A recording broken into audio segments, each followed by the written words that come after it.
Before professionalism blurs and care becomes something quieter and far more dangerous, make sure you're still here. Subscribe to Emo Saga for stories where closeness begins in silence and love grows where it was never supposed to. The room smells like antiseptic and lavender. It's a strange combination. Clinical cleanliness softened by something meant to calm.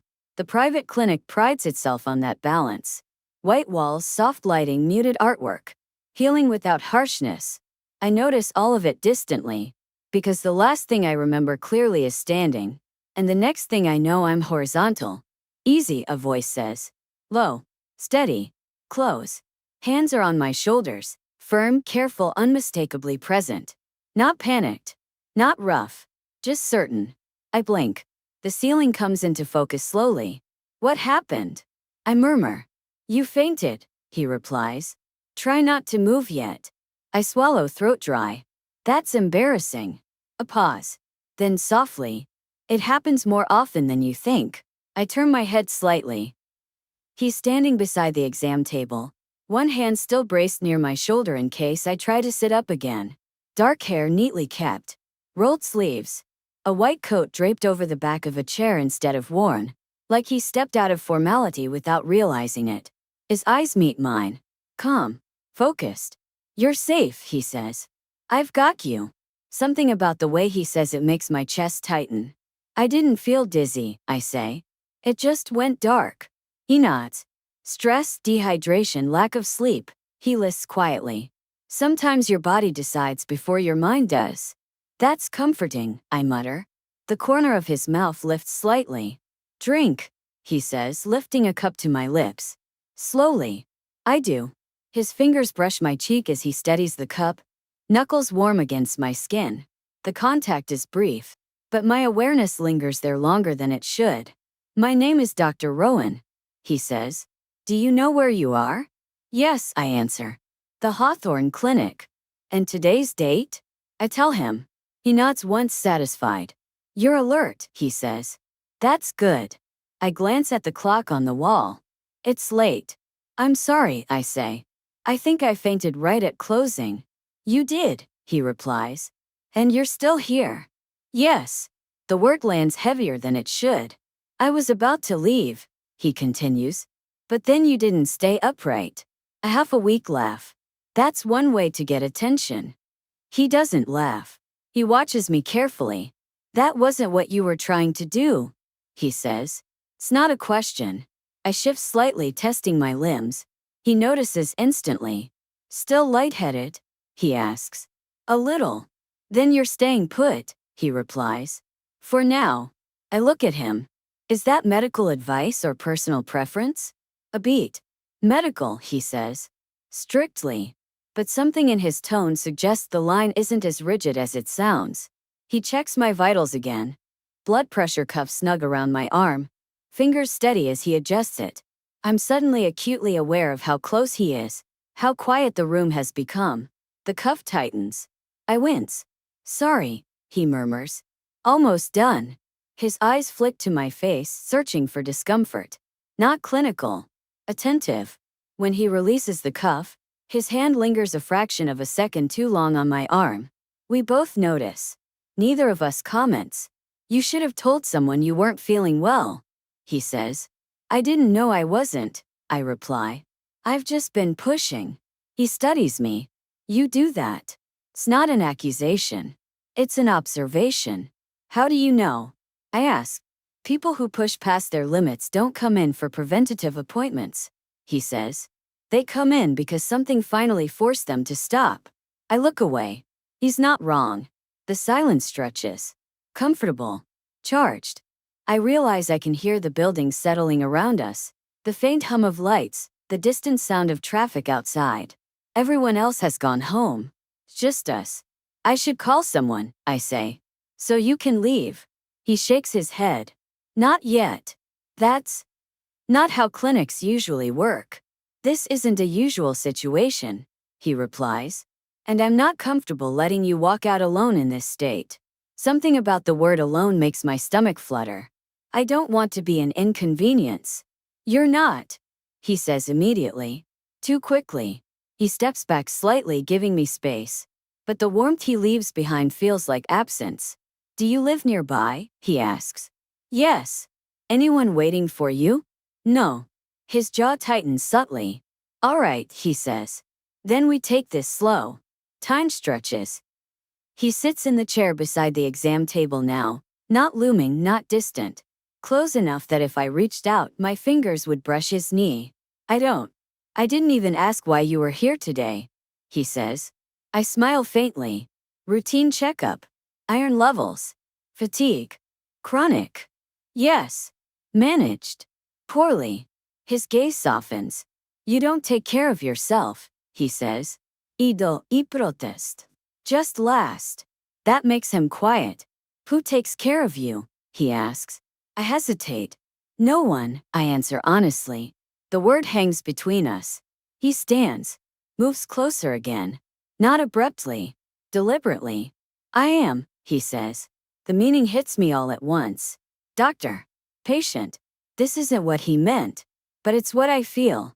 I can walk, I say, trying to reassert normalcy. Really? He offers his hand. Not commanding. Inviting. I take it.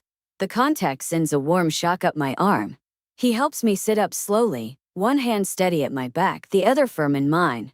His grip adjusts instinctively when I sway. There, he murmurs. Easy.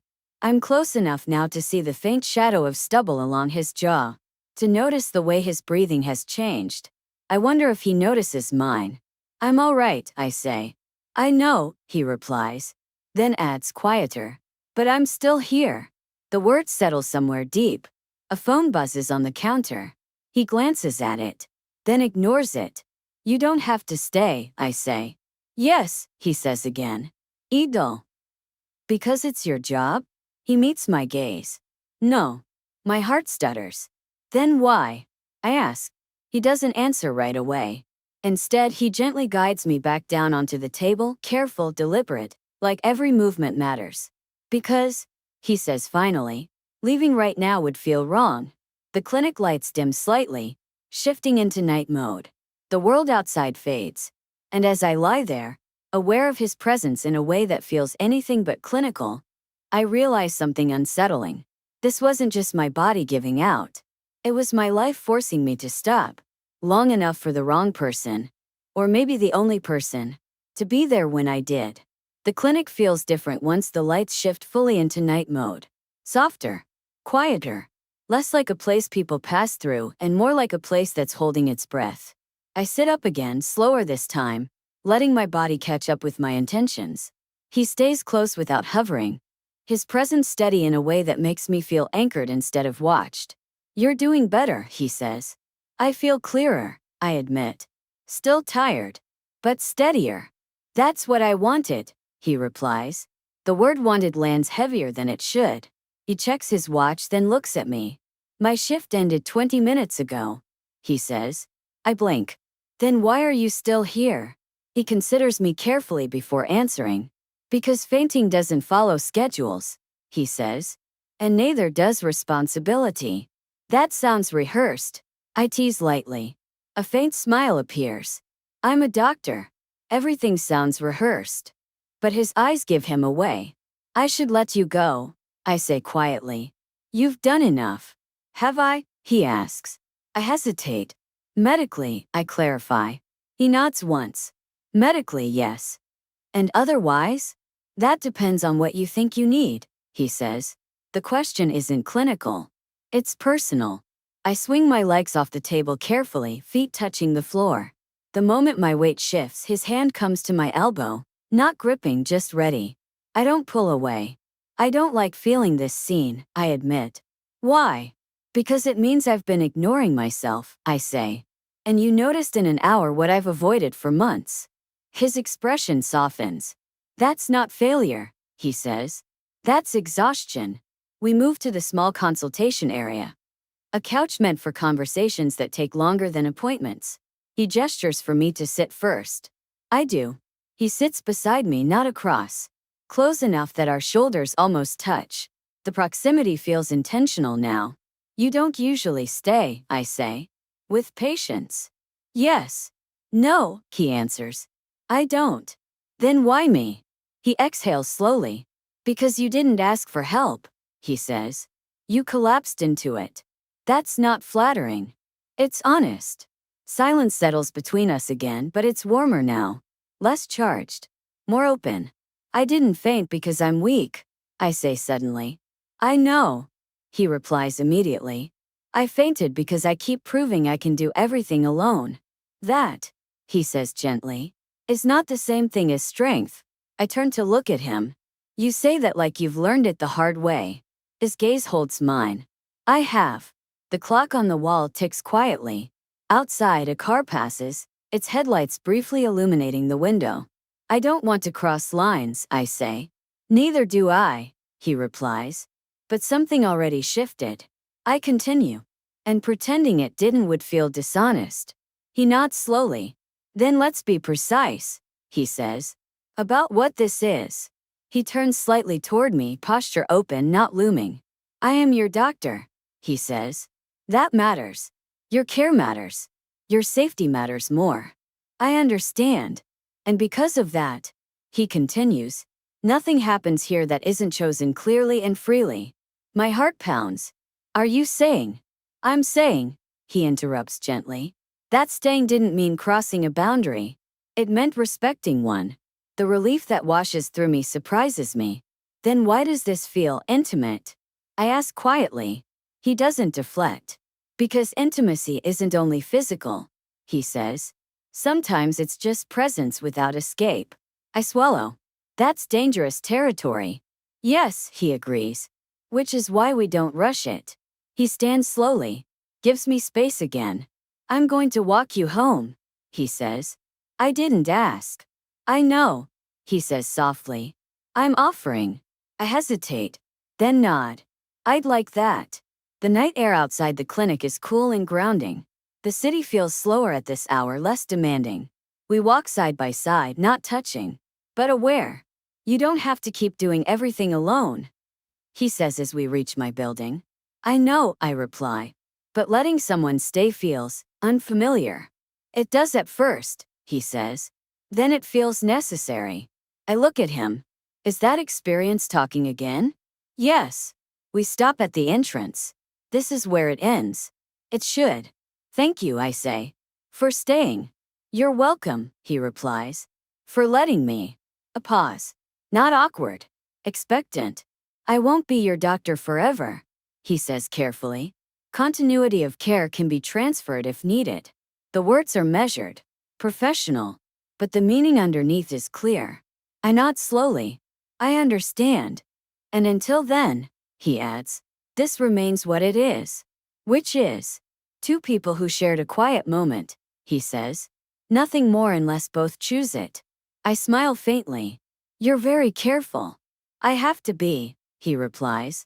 With things that matter. I step closer. Not into him. Just enough to close the distance we've been orbiting all night. Rowan, I say. He meets my gaze. Yes. I'm glad fainted, he admits softly. His expression shifts, something vulnerable breaking through the control. So am I, he says. He doesn't kiss me. He doesn't reach for me. Instead, he lifts his hand and gently tucks a strand of hair behind my ear. The touch is brief. Intentional. Chosen. It sends a quiet warmth through my chest. Rest, he says. Drink water. Call if you feel unsteady. Doctor's orders? I ask. A faint smile. Partly. And the rest? Personal concern. He steps back. Gives me space to go inside. I turn once more before the door closes. Will I see you again? I ask. Yes, he answers without hesitation. Here. Wherever you decide, he says.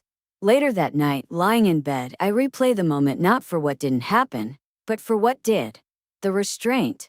The care. The choice to stay without claiming. Some people come into your life loudly. Others come quietly, sit beside you when you collapse, and remind you what it feels like to be held without being owned. And sometimes healing doesn't start with medicine. It starts with someone staying long enough to make you stop running from yourself.